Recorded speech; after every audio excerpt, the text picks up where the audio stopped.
T-minus 5 minutes.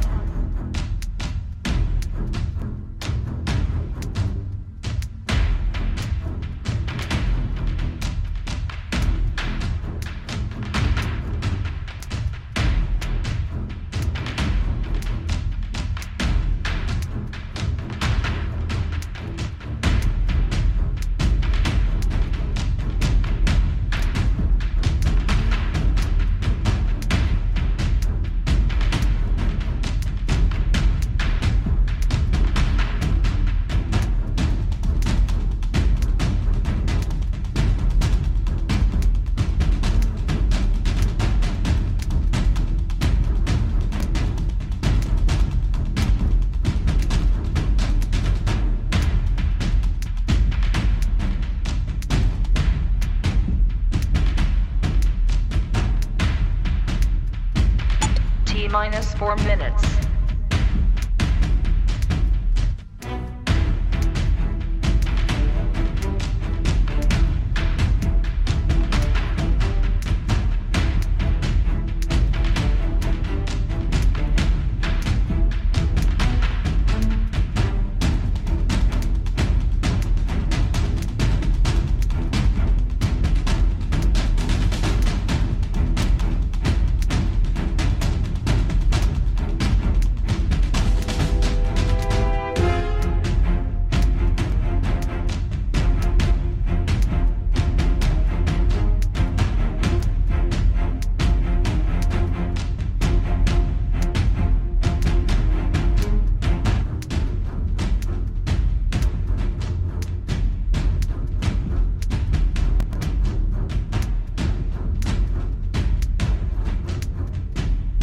T-minus 3 minutes.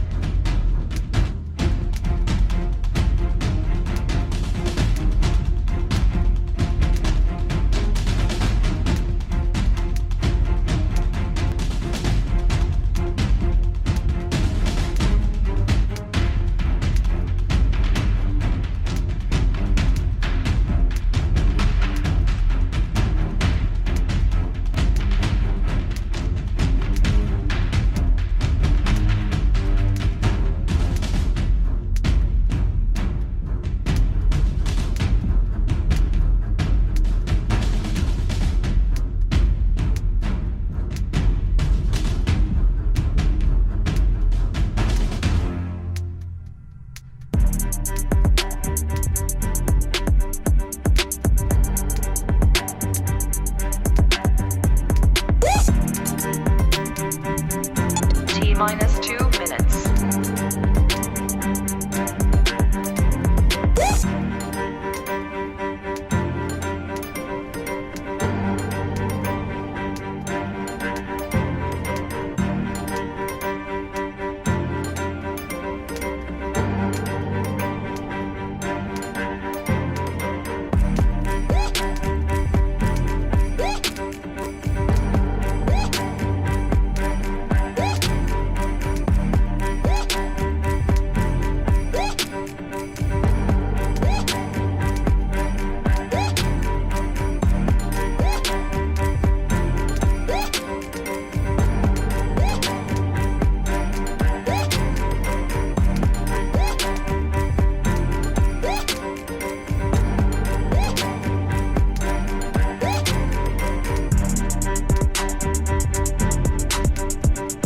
T-minus 1 minute.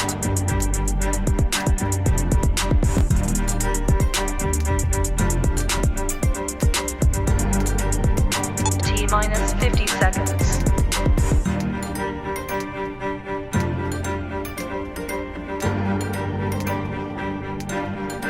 T-minus 40 seconds.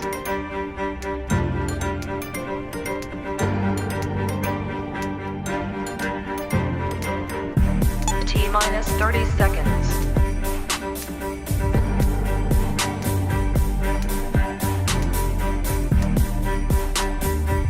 T-minus 20 seconds.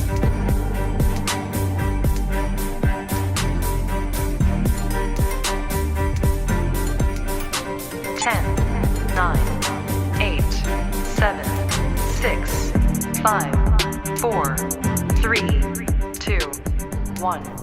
0.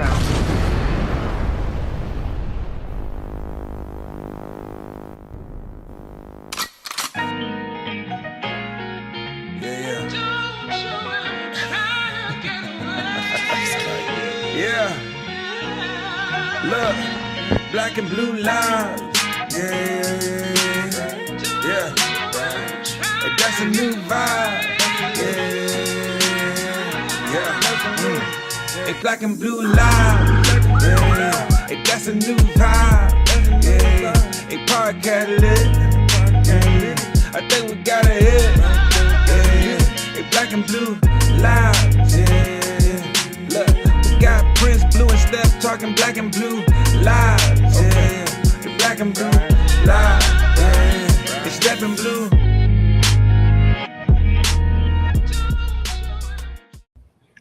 Hey, what's going on, everybody? What is up? It is the Black and Blue Lives podcast. I'm your host, Dr. Prince Blue, along with my other host, Sergeant Steppe. We are here to bring you everything that we can with less interruption as we can. You will understand where I'm coming from because you may hear somebody screaming from time to time because they are a little bit unhinged downstairs. But nevertheless, thank you for checking in with us. We appreciate y'all. We appreciate you continue to rock with us full time and sending us videos and sending us clips and asking us questions. We appreciate all of that. And Step, what's going on? They just call me trying to finish up my chicken nugget. What from where? From Chick-fil-A. Oh man. From Chick, man. Damn. Come on, man. Stuff's legit. That's the Lord's chicken. I was trying to cram them down.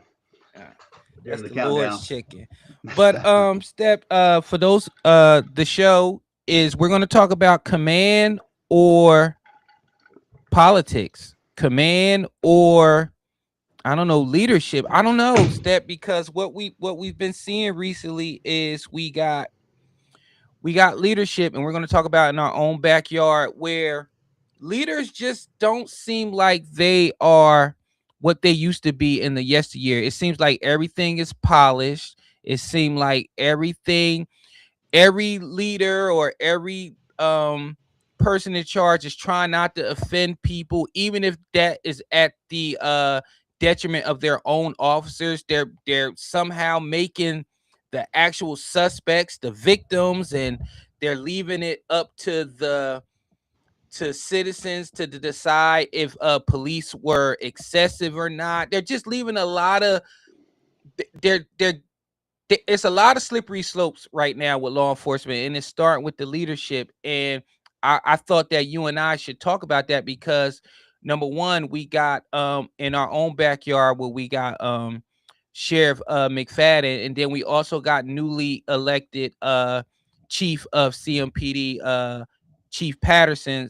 And I think the dynamic is there because we got Chief Patterson who was met with a lot of fanfare.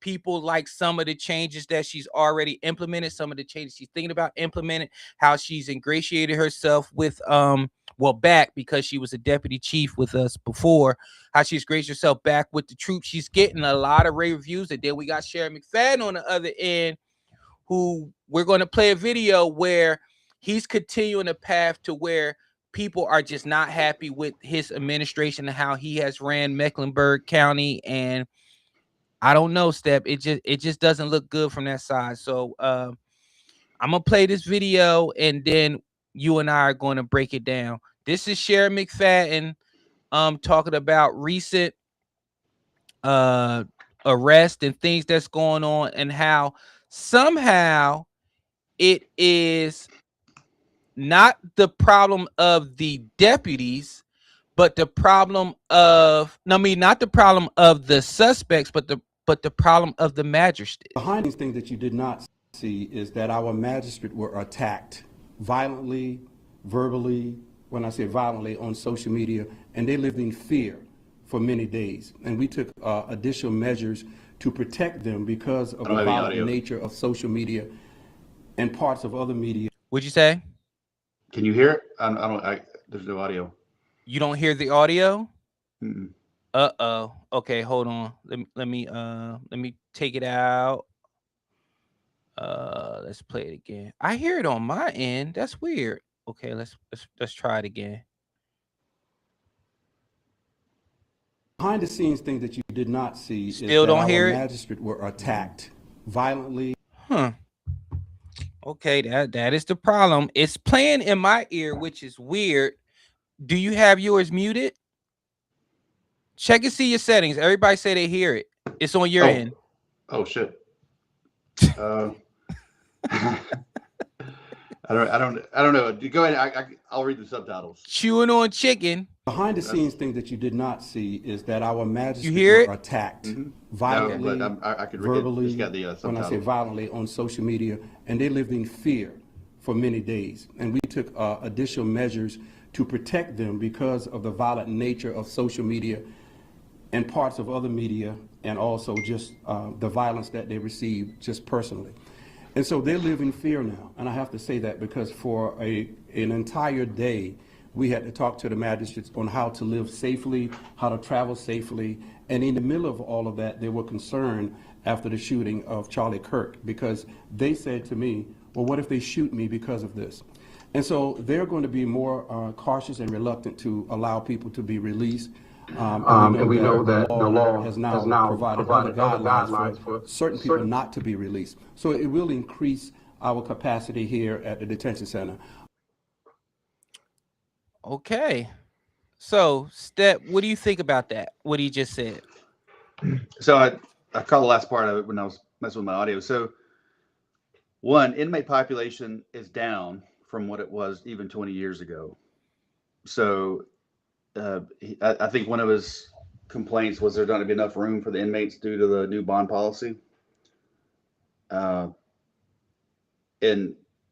it may be an issue with staffing because no one wants to really work there anymore.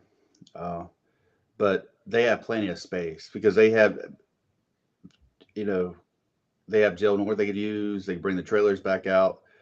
But up until, it started around 16, people used to get bonds. So we had a higher jail population than we do today with less people in the county. But I remember, 2000, I was a deputy here in 2000 to 2004 before I went to Union County Patrol and then went to lateral CMPD soon after. But they have. Well, was he complaining anything else other than there wasn't any room to house these people under the new bond law? Room to house them, and magistrates are in fear of their lives after the Charlie Kirk assassination. And also at the end, he mentioned that that because of that, magistrates are going to be less inclined to they're going to be afraid to let people out. My problem is you're concerned with the public. You're concerned with perception versus letting dangerous criminals out. They should not be out. That's the whole idea. That's the whole thing about being a magistrate. You're supposed to do what you're supposed to do. So why are you worried about perception? If they committed a crime and they deserve to be in jail, they should be in jail. First of all, let's back it up. The new policy you're talking about is the Zarinsky law that just went into place due to Miss Zarinsky, who was senselessly murdered on the light rail by a person that benefited from not being in prison because of these soft magistrates and these cashless bail. He was arrested over 33 times, and finally he decided to use his position as being a benefactor of this cashless bail, and he murdered somebody on a light rail, and that policy went into place. And now magistrates, along with Sheriff McFadden, are worried for their well-being because they want to again let violent criminals out.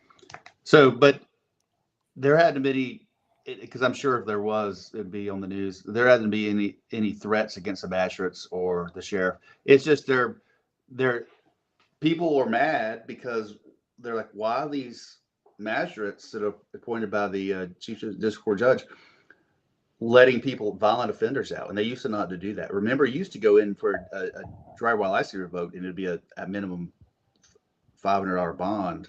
Then if you went through the process and you could get court services, maybe get you out if you have a job and stuff. But now it's just like, oh, you killed somebody. All right, well, just promise to come promise to come to court a year from now. So it's it's funny when they're held accountable and people are angry as they should be for how the system has failed the citizens in the Mecklenburg County, then they play the victim. But sticking to the theme of that, you would not think that was a law enforcement officer, a former homicide detective talking. That is typical politics when it comes to law enforcement. You are worried about perception. No. You are supposed to enforce the law. You are in charge of the jails. You are in charge of the inmates. Why are you worried about what some weirdo on the street thinks about a violent criminal being let out? I mean, being upset that a violent criminal is not able to walk the streets. You absolutely want that violent criminal in the streets, and you should not care what Joe Schmo thinks, who's clearly delusional. This is the problem I have with the new leadership in these positions. They are worried about the wrong things. They are positioning themselves for the wrong things. At your core, you are supposed to enforce the law, and you're supposed to protect the citizen who elected you. I'm pretty sure they did not elect you to let criminals out, to let criminals prey and feast on the same people that elected you into office, sir. I am so disappointed, and I have been in spaces with McFadden. I have talked to Sheriff McFadden on plenty. I have reached out to him about possibly, coming on real time with Prince Blue and talking about things. Nobody reached back out to me. But this is my thing. When you were, quote unquote, building yourself up and doing things, you're reaching out to the people. You're talking to the people. You're trying to connect with the lowest person on the totem pole.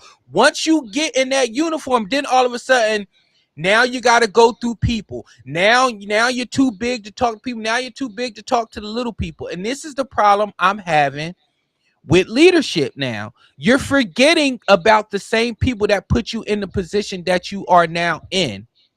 Well, the problem is, look who his donors were. They're, the NAACP, the BLM groups, pro-immigration or immigrant groups, all those people. So, and I've talked to him before about the crime, and he was telling me how they, in the 90s, when we had more homicides, we had 120 homicides, and the population was 75% less than it is now. And in the 90s, when the drugs came on the scene, and I'm like, well, what did you guys do to get it? He said, we had to get on board with the DA, the state, the federal prosecutors, and the jump out boys would go out, and just knock heads and lock people up. And that's, remember, like, we would lock people up for window tint, if they had a criminal history, drive while license revoked, we would, hey, this is a bad dude, we need to lock him up. And because that's what you have to do to get crime down. And that's what they had to do. It's a broken windows theory 101, where you have to enforce everything and the problem with in the last 10 years is, okay, well, yeah, we're not going to mess with that. It's only 2 rocks, and it's only 3 rocks. Oh, it's only 1 gun. Oh, it's on, and they keep raising the bar as when we should actually do something.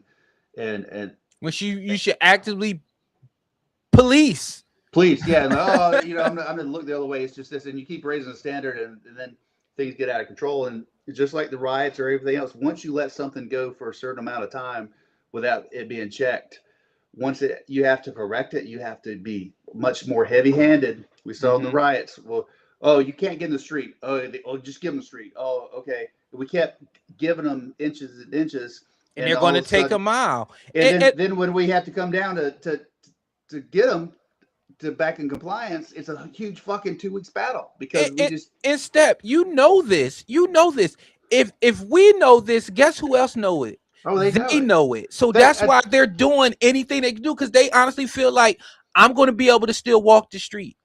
I'm And that's going to my be point. on. Is they I'm going to be on electronic monitoring. I'm a get a Cassius Bell. My mom don't have to put up her house no more. I can do whatever I want. You are letting the inmates run the asylum. Why? Because you want to keep your paycheck coming. You want to keep your power. You want to keep your uniform.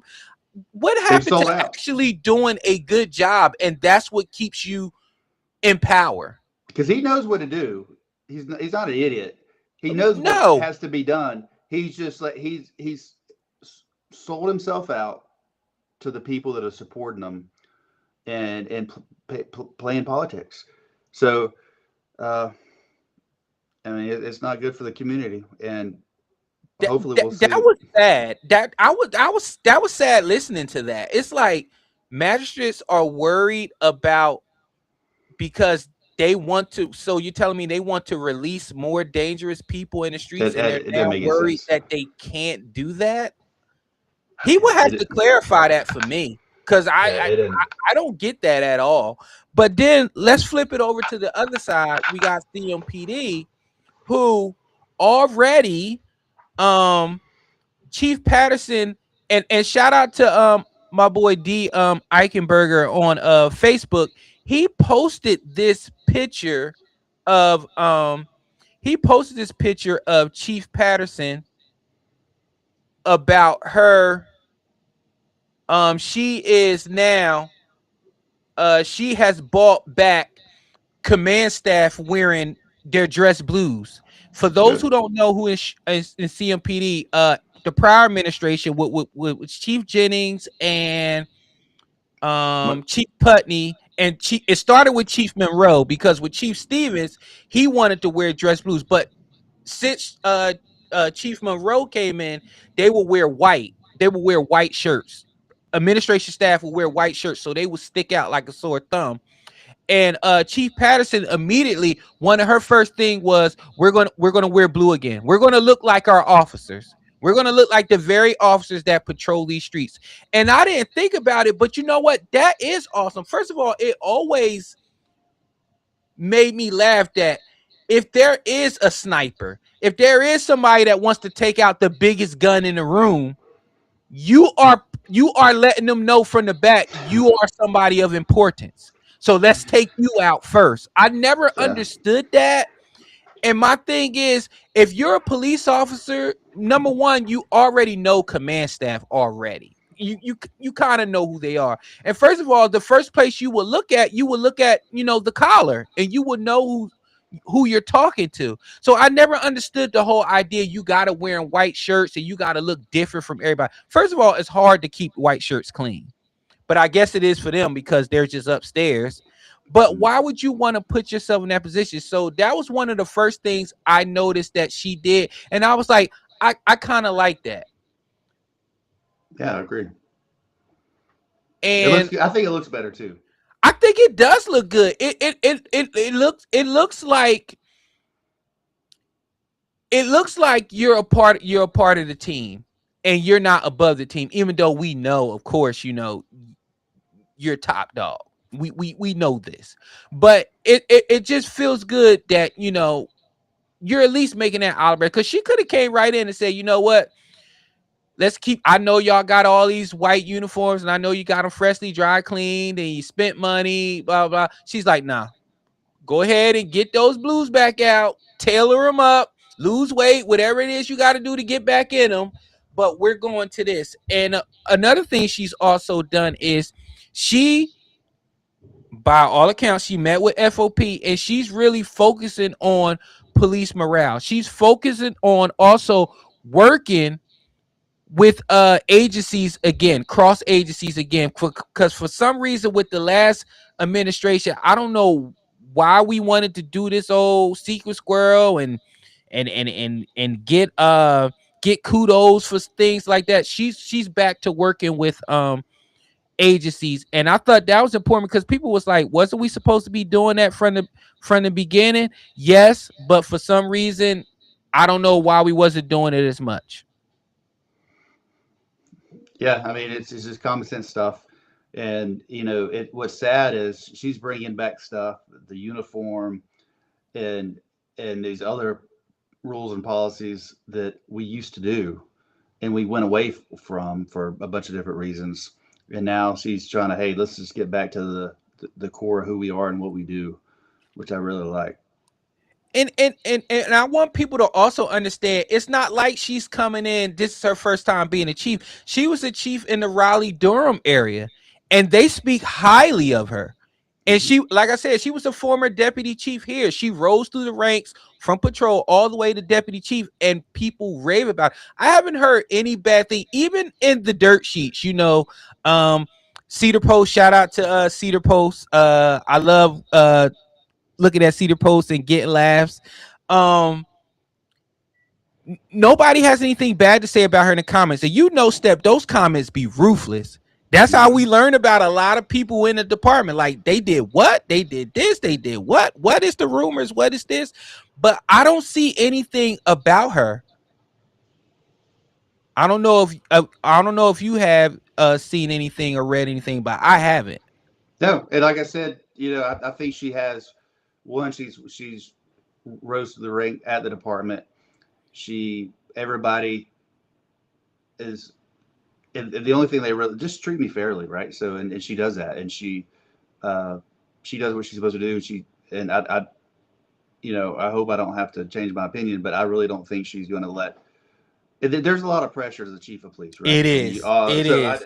So sometimes you have to appease people and do things, but I think when it comes to core values of policing, that she'll stand up, and I don't think she's to be throwing, like the other administration did, throwing officers under the bus. And let's be clear, it's also a lot of it's the same thing with the Sheriff McFadden. It's a lot of pressure to be the sheriff. But what you just said, you hit it on the nail. You hit it on the head, Step.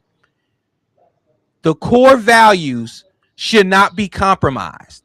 And that's the problem I'm having with the other side. The core values are being compromised. Core values is you're supposed to protect. You're supposed to enforce the laws. You're supposed to protect the citizens. And if you're worried about releasing evil people because you don't want to be seen as unfair to evil people and bad people, then you're not enforcing the core values, what it is to be in law enforcement. They're appeasing the wrong crowd. They're worried about correct bad guys happy.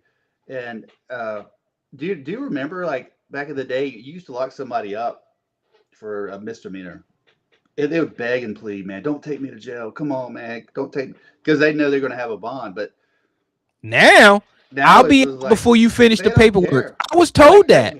They were like, all the time. And they're true. I mean, how many times you're still doing the paperwork and they're walking out of the Sally Port or going out the front? They've been processed and let go. And Step, you know what we had to do? Because I'm pretty sure you did like I did this. Every police officer had their favorite magistrate. Yeah. They had their favorite magistrate that if you bring your stuff, now of course you had to make sure your stuff was spot on, but if you bring, I had one magistrate, I'm not gonna say their name, but I bought my stuff to them, and if it was anything far as like assault on a police officer or resisting arrest, oh, you could cancel Christmas. It was over. Like, you're good. You're getting a bond. You're not getting out. You're not hurting my officers. You're not doing this. You're not doing that. Now it's like, well, they got tased, so I guess they learned their lesson. No, they did not learn their lesson. Their only job, they a lot of them are, there's a guy I worked with in Still Creek. He's a magistrate in another county, and another one of my buddies, he was a deputy. His wife was a magistrate, and we talked about, they have 2 weeks of class. They do a week of criminal law class. They don't have to have any kind of law degree. And they're appointed, and they wear robes and want to be called Your Honor and stuff.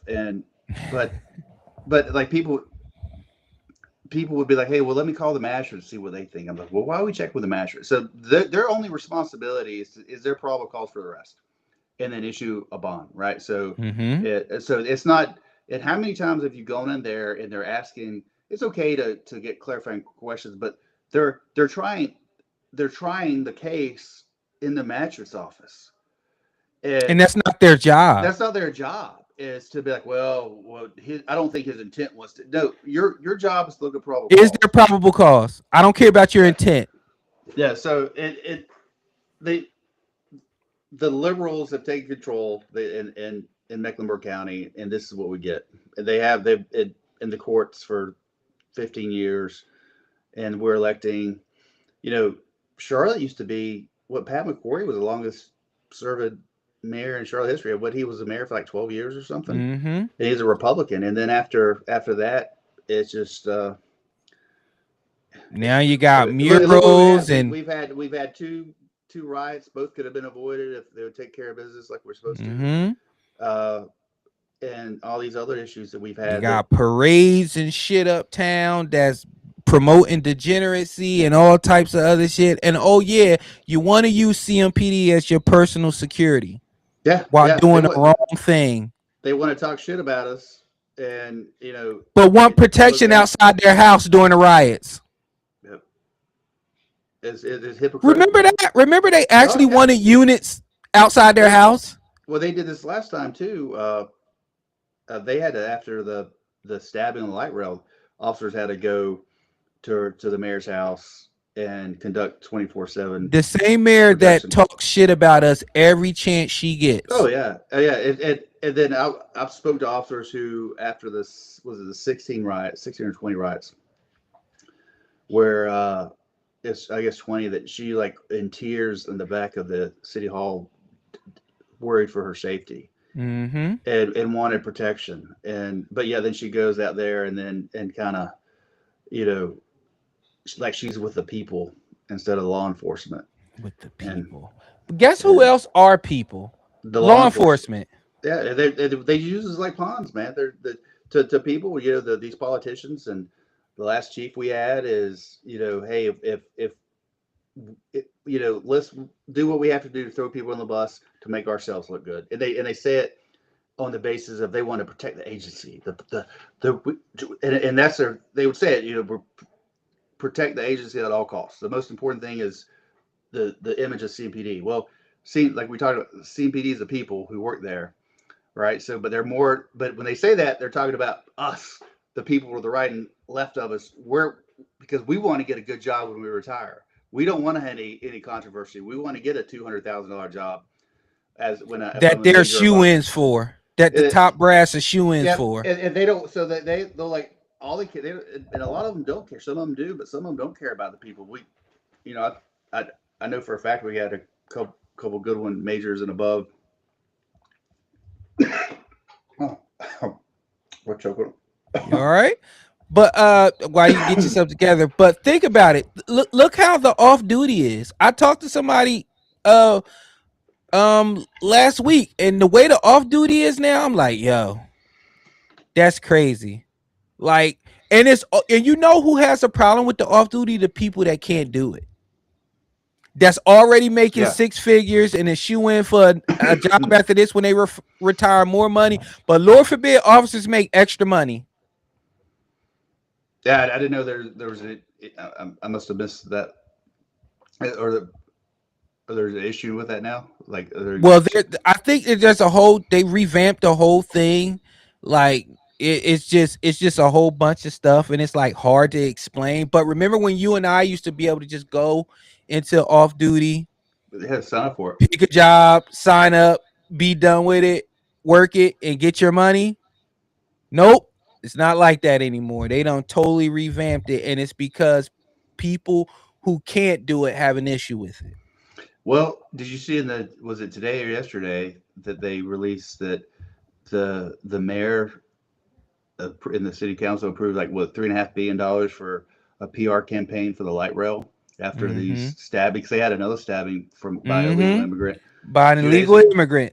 And so they're spending $3.5 million on a campaign, PR campaign to make people feel safe, instead of using that money to pay for off-duty officers or more additional security or officers.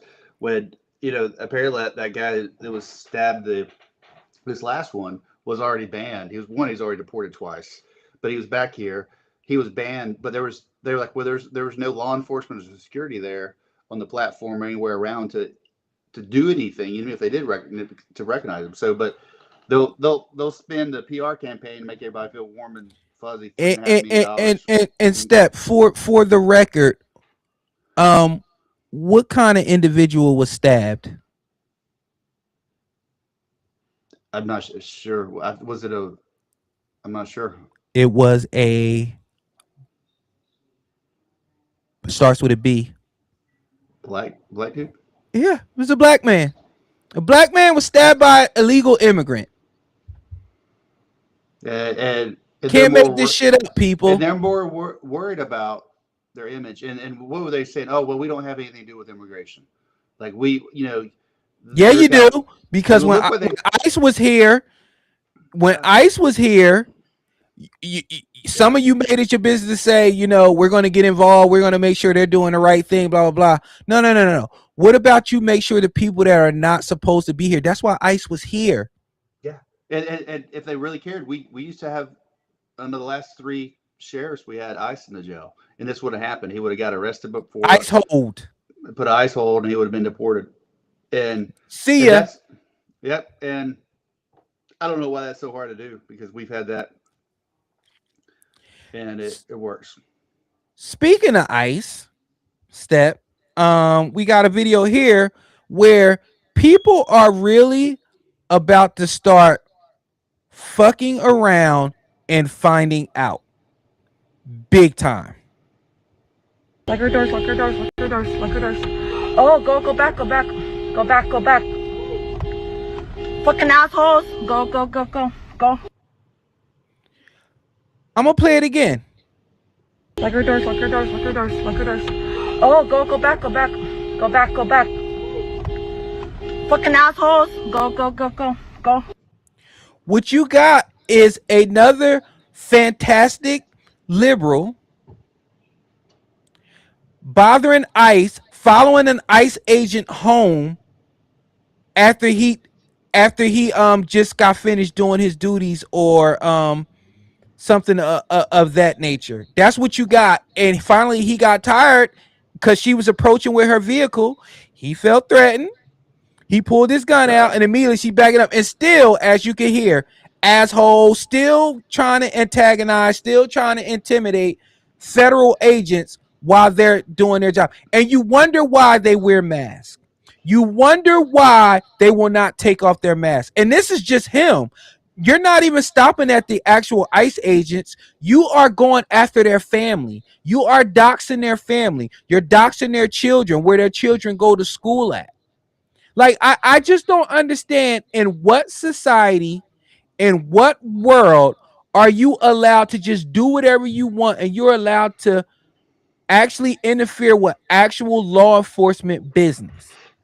Yeah, they vilified him so bad, and the politicians as well as our city council and mayor were up in arms when they were here and talking about we're all the community now that it's bad PR that one that's been deported actually stabbed a citizen, and then now they're like, well, we don't have any say so. It's out of so they're not doing anything to help get rid of the problem, but when something happens that they're taken up for, they blame the people that are trying to make it better.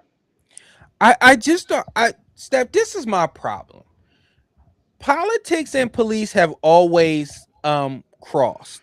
I mean, it is what it is. We got what is it, over 1,300 CMPD officers? Well, it's supposed to be 2,000, and then so 2,000. See, yeah. So whatever the number is, Steph, think about it. We've worked plenty. We worked with people that are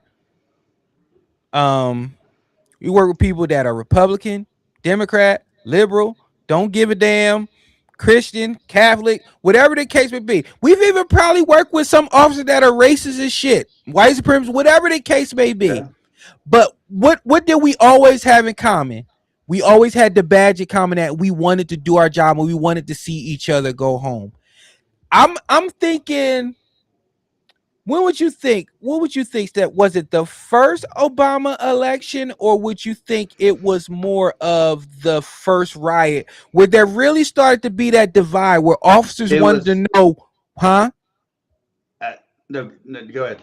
I was going to say, when officers really started wanting to know what was officers' ideologies, how did they vote and stuff like that. We didn't care about that. I came in 2009. You came in before me. We didn't care about any of that. Mm-mm. But now it's like, I bet you he's Republican. I bet you he's a Democrat. What kind of bumper stickers does he have? Do you know that so and so wore a "Make America Great Again" hat? So and so. Nobody cared up until what? 2016. Yeah, I, I think when there's so much hate for Trump, when Trump got elected and going through that process the first time, that it just got so polarized that people could not be friends with someone who didn't have the same political view as them. Even remember, Step, even at the DNC, remember, we didn't give a damn that it was the DNC. We gave a damn that we had to be outside. Like we Yeah. had to be away from our families for long periods of time. We had to eat, Firehouse and Yeah. power bars and monsters and all that stuff. That's the only thing we cared about. We didn't care who was Democrat, who was Republican. But if you notice, when it switched over, when there was a rumor, and I think we did actually have to end up doing the RNC, people started complaining. Remember? Oh, I Yeah. don't want to protect no races. Blah blah blah. We did it for the DNC. What's the problem? We're still police officers. No matter what our personal ideology or personal views is, we have a job to do. You have people literally saying, "I'm gonna call out sick for the RNC. I'm gonna get a doctor's note," and I'm like, really? No, I've Like, seen it. And my personal opinion, it's from what I've experienced, is people on the far left that, I've had family members and people, and I'm not very political on social ever. I posted a meme of the show Yellowstone of uh, Biden getting taken to the train stations where they taken right? so or whatever, and I had family members block me, like cousins and stuff. But they're so liberal, man. Like I've got friends that are super liberal. They hate Trump. They hate, but everything. It didn't bother me. I don't argue with them. They can think whatever the hell they Me want. either. I don't It give a doesn't bother shit. me. But it's funny because it's always seems like it's always the one on their end that get angry about our views. So they're not telling her what we think. I don't give a shit what they think. I don't, if it's on religion or politics or whatever, it's okay to disagree. I'm not going to argue with them. I'm not going to change their mind. It's like, hey, but it's becoming so bad where even inside the police community, officers are putting, officers against officers, and there's that underlying beef and, like little cliques, you got the leftist clique over here and the rights over here, and the independent, like and it's we've never seen before where it's kind of aligned with your political beliefs. Step. Remember when the thin blue line flag was?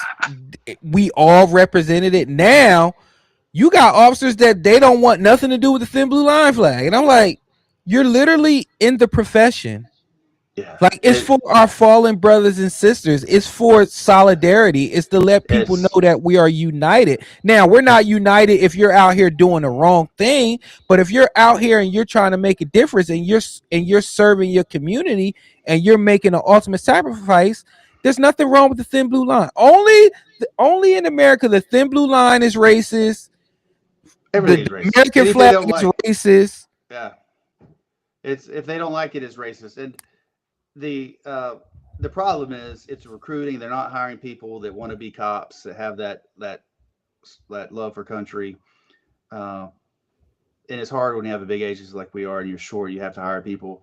But what happens is then you start putting these people that shouldn't be in the job profession to begin with, and then you kind of spoil the tank for up to 30 years, I, with these people, and then it's I mean, Step, be honest, Step. When you see some of these recruiting videos and you see some of the recruits that's coming through, I just oh look everybody at them. I know you're you not supposed to judge, but fuck it. I'm a judge. You're we looking at these people and you're like, do you understand what it is that you're about to do? Like, they do these polished recruitment videos where people like, I'm part of class 199 and I really wanted to be a police officer because I'm like, I know it gets me sick. I but like, can't believe what is this? Like, what it's is it's this? it's the feel they It's never so have anything about filtered. doing police work. Every once in a while they post a picture of they got it made a good arrest and they got drugs and guns, but Yeah. everything everything is is not what it seems. They want to they want to push their perception of what they want everybody to think the good and everybody's happy and everybody gets along and we have No, this great no, no, organization. no, no, no, no, no. Well, we had when Trump got elected the first time, he's a good dude, but I think he's a captain now. He called out sick because he was so upset that Trump got elected. He was a Hillary fan, and he actually called out like a personal day or whatever. He was These so, are leaders. These Yeah. are the leaders that are now leading others. Like, can you imagine you and I when Trump lost? We took us like that. You've been my sergeant. Imagine me calling in like, "Hey, Sarge, like I ain't gonna I make just can't. it. I just can't do it today. I'm distraught."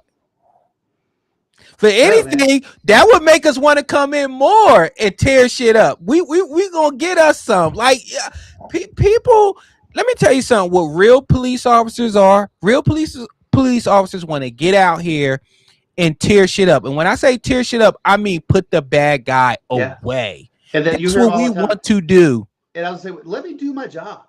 If I mess up, I'll hold me accountable. But just let me do my job. Protect me from all this bullshit. You're as a supervisor and leader, you're supposed to, take care of your people, right? Make sure they have what they need, the resources. Make sure they have the support. And we all understand is if we mess up, we take accountability, and we wear it, right? So, but if we're doing what we're supposed to be doing, we follow the policies and follow the law, and we still get in trouble. And so like if you don't like it, and I would tell them all the time, no, we're allowed to do this by policy. If you don't want us to do it, create a policy that allows us to do it or not do it, whatever your thing. But until then, it doesn't matter. You can't hold somebody accountable for something that you don't like. They. I don't think that looks good. You cursing on camera doesn't look good. Well, you know what doesn't look good? Somebody pointing a gun at me, or somebody having a gun in their waistband, and I have to tell them to do what I say. You know what? Speaking of that step, let's get into the video. Why, when things get hazy, these people don't listen to you when you're calm. These people don't listen to you when you curse. So you know what? If I'm gonna need something done, I'm gonna make sure I do it my way so I can go home. Let's look at this video right here. We got command. We got command. I'll do hands when she gets it. Walk to me. Keep walking. Listen to our command. You're about to get tased, man. What is going on? Walk to us now. That's what I'm doing. Right. Keep walking. Walk to the sound of my voice now, man. Come here. You keep on messing around. Keep walking. What do you want me to do, man?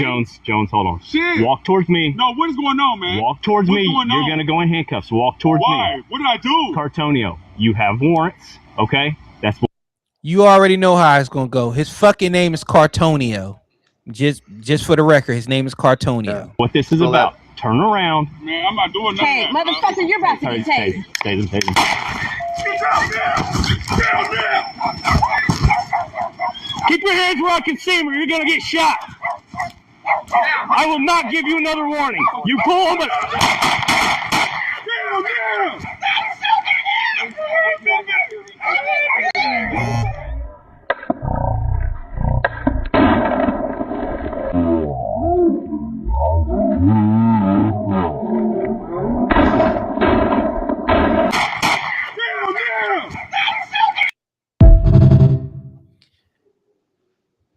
Step, what do you think? Well, was that it was either Louisville or was that Yeah. Louisville? Yeah. So apparently that was like the equivalent of VCAT unit. He had some felony warrants. Good way to get shot is reach in your pocket. The thing is, he wasn't armed, and now they're raising a big stink about it because he's a good boy and he was intimidated and all this other shit by the police. But bottom line is they're justified. The problem is, starting on the back end is now you shot someone who's unarmed. It shouldn't be an issue. Dude, we got you at gunpoint. You reach in. He had the 45 degree. They talk about. Due to my training and experience, when somebody reaches in their waistband, that's normally where they keep their guns. And so it's a justified shoot all day long. And the guy survived. and but now they're raising hell But about it why because did the guy survive, Step? Tell the truth. Why did he survive? Because you and I didn't shoot him. oh yeah, okay. So but they but they're worried about perception. So now the perception is, and that'll go down as this is an example when you talk about unarmed individual shot by the police. This will go down as unarmed individual shot by the police, but it's totally justified. Mhm. But they'll use it. Oh, there's a black man shot in Louisville, Kentucky, who was unarmed and not have any context to it. He had his hands up. He got scared, ran, and they shot him. He was trying to get his yellow card to pull it out. So the only problem tactically I would have is, we would do a lot of that stuff, like those people, is at a certain point, and there might be a way they're trying to get them call them away further from the house, but tell them to turn around, get on your knees, or just Yeah, I didn't understand don't you have him calling face him you. to you. He doesn't have to come to you. Yeah, just Prone him hey, out. turn around, put your hands up, and then put them on the ground, get on the ground, and just go. And the problem is, you saw where a lot of this time, the problem I have is them trying to take the softer approach and trying to explain to people. Because you have warrants, Cartonio. Now he's really not going to want to go. Now he's get the more. One of the tactics I used to use when I was on a 2-minute traffic stop was, or a traffic stop, I started talking to people. Hey man, like the guy's going back to run, and I'm like, hey man, well some dudes in the car. I just smile. Hey man, where your girls at, man? Bunch of dudes, and hey, and just start talking to them about bullshit. And what you're looking for is if they or I could kind of almost 100% tell you if there was some in the vehicle just based on their interaction with me. Because if they're thinking about, oh shit, I've got a warrant, I've got a gun, I've got drugs in the car, I'm just small talking them about shit, about girls. That don't even matter. Don't matter. But if they can't everything, they're not focused on what I'm saying. They're so nervous about what he's doing or what's in the car. It was a huge indicator if something is they're dirty or not in the car. But if like, oh no, man, yeah, we'll get them later. So if you're really good and you got some shit in the car, they'd probably get away just because but the same thing with this. The longer you take to take somebody into custody like that, the more time they have to think about they're sizing you up. Hey, what's going on? And try to get away. And then also about that step, I didn't like how there wasn't one voice. Like they kept trying to talk over each other, and then the one on the end, I guess he thought that his method was better. Cartonio, I got it. Cartonio, you have warrants, but it's funny that the female finally got tired. The person that we be talking about the most, the gender that we be having an issue with, the most, she said, "Motherfucker, okay, motherfucker, you gonna get tased." Like like, what are we doing? But I can tell you, so then they shot him. It's a justified shoot. I'm sure the community activists are mad and it would go down as an unarmed black man being shot. But the problem is, if we would have done that more aggressively, and hey, show me your hand, get on the fucking ground, turn around, put your hands up, get on the ground, do it now, down, you better get on the fucking ground. So he's like, you put him in midbrain, and then he's like, these guys aren't playing. You can play. Guess what? We didn't have to shoot them. But then then the fucking major looks at the camera. Y'all were way too aggressive. Well, we didn't have to shoot the dude. So you take someone who's way too aggressive, and you're aggressive for a reason, because you want to have that command presence, and you want them to do what you tell them to do. And you don't want to have to shoot them. So the more aggressive you come at somebody, and then when they're handcuffed and everything, you can come down. But hey, show me your hand. Turn around. Put your hands up. Keep your mouth shut. Put your hands up. Get on the ground. And you give them those commands. Get on the fucking ground. And they're like, oh, this guy's not playing. And then you get compliance, but yet then you get in trouble because the perceptions isn't good. They use aggressive language, but guess what? We got them in custody. We did it 1,000 times. And every once in a while you'd have somebody you'd have to shoot anyway. But I don't know what this freaking Yahoo was thinking, reaching in his pocket. Did it ever say the articulation? No. Yeah, but maybe he was pulling his pants up, Cartonio.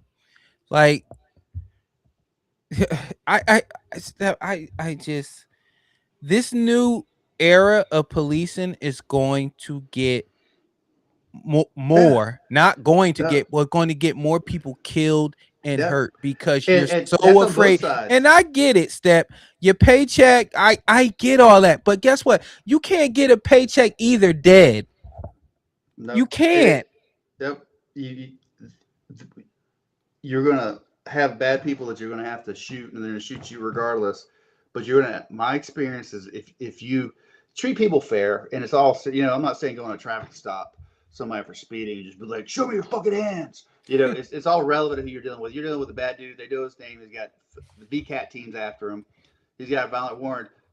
Just be firm. Hey, man, And for those who don't know, Steppe, what is VCAT? So it's called different names. Most larger But what does the V stand for? Violent. Thank you. That's all. That's all I need. That's all I need. We're not going after Girl Scouts. We're not going after people with driving while license revoked. We're going after violent criminals. And also, Steppe, sometimes, guess who we also have? Federal agencies with us, because these people are wanted federally. Oh, yeah. Cross state. Yeah. And they do all that. And we have, you have to have that shock and awe when you're dealing with bad people. You have to have that dog to get compliance. You have to have that dog. But think about it. The perception. Oh, you take me and my guys. Go to the ground. Turn around. Take it to him because we want him to turn around, get his hands up. We're not telling him anything to it that he's in custody, because see what happened. Oh, you got a warrant, and he's like, oh shit, I'm going to jail for sure. I'm going to try. I'm going to jail for a while. Not today. Yeah, because, they got me. They know what I did. For all I know, he killed somebody, and he's like, oh shit. Now no, always try to downplay stuff, right? Hey man, step out of the car, man. It's not a big deal. Let me just talk to you for a second. Let me show you this tag. You want him out of the car. Mm-hmm. And then let me show you what I'm talking about when I say your tag's expired. Yeah. Back here, right? Boom. Turn around. Put boom, boom, boom. Yeah. This thing where we have to explain to people what we're doing and no. The only time that stuff works if if you're like searching like a female because there's no male available, you let them know. You be like, hey, come to the front of my car. Yeah. I'm going to pat you down with the back of my hand in front of the camera. I have my body cam going. Do you understand? That's it. Far as, hey, man, you got warrants. Step out of the car. No. Hey, I used to, you know what I used to do? I used to go in, I'll be like, hey, man, step out of the car. Let me show you on your tag what's going on. And as soon as they get out of the car, boom, you got them right up against the inside of the door where they can't do anything. They got that pressure on them. Hands, cuffs, boom. And therefore, if they start to buck, you got the ground. Because a lot of times, once they hit that ground, that knocks the wind out of them. And then when you get compliance, that's when you can explain everything. You shouldn't be explaining anything to anyone when you have that gunpoint. Hey, you got warrants. Yeah, I don't. No, yeah, and then and that's why you want. And what you think one is you see them, you approach them at gunpoint, you just prone them out there and take them to custody. There might be a reason to keep them away from the house. Then you have them walk towards you, turn around, and then get on the ground. But it's that real quick before we get out of here. Can we talk about whoever that officer was? I get it. It's high stress, stress, pressure, all that stuff. What was that? What was that? 20 feet? Yeah, 25 feet. All you see is dust and dirt come out. It reminds me of when like the old cowboy western movies where they be shooting around their feet and they're like, they're doing the dance. Yosemite Sam ass. Like, what are you like? I know his people had jokes for him. Like, what are we doing here? You gotta go back to the range, buddy. And I think after that first volley, I think there was a second volley of rounds fired because he reached something, and then I think a couple more of them shot. Right.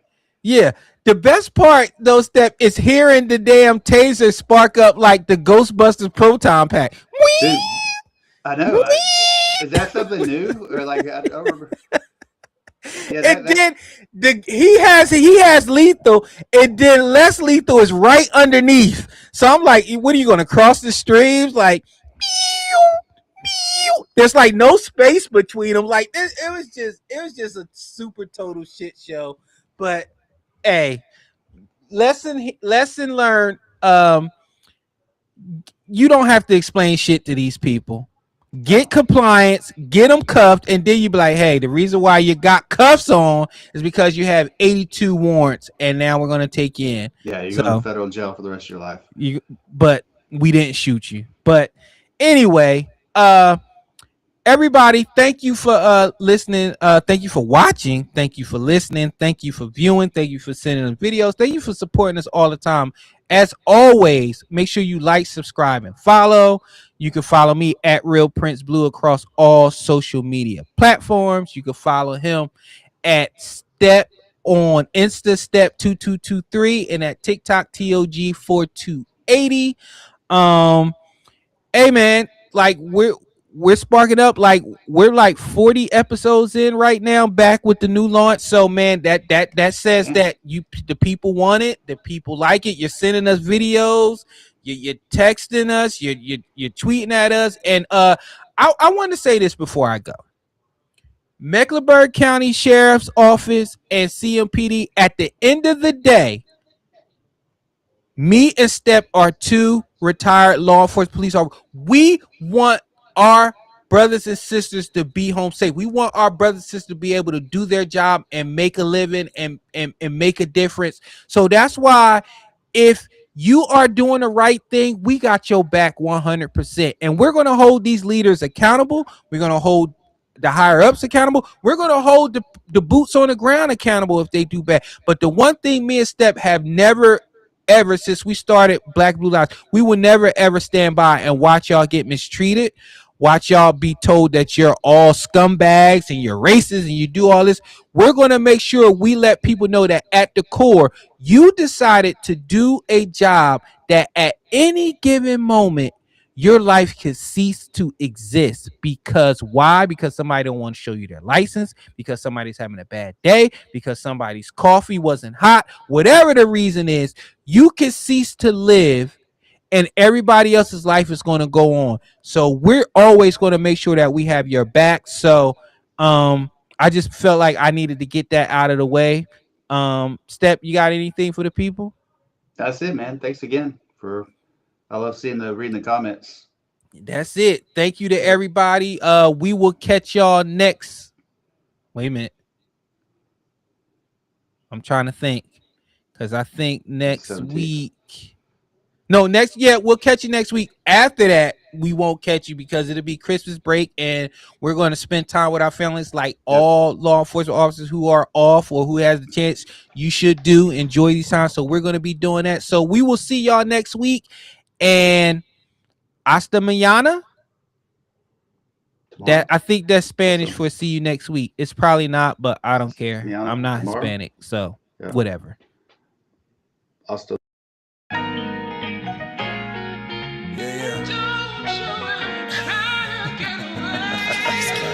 Yeah. Look, Black and Blue Lives. Yeah. That's a new vibe. Yeah. Hey, Black and Blue Lives. Yeah. Hey, that's a new vibe. Yeah. Hey, Park Catalyst. I think we got a hit. Yeah. Hey, Black and Blue Lives. Yeah. Look, we got Prince, Blue and Steppe talking Black and Blue Lives. Yeah. Hey, Black and Blue Lives. Yeah. Hey, Steppe and Blue.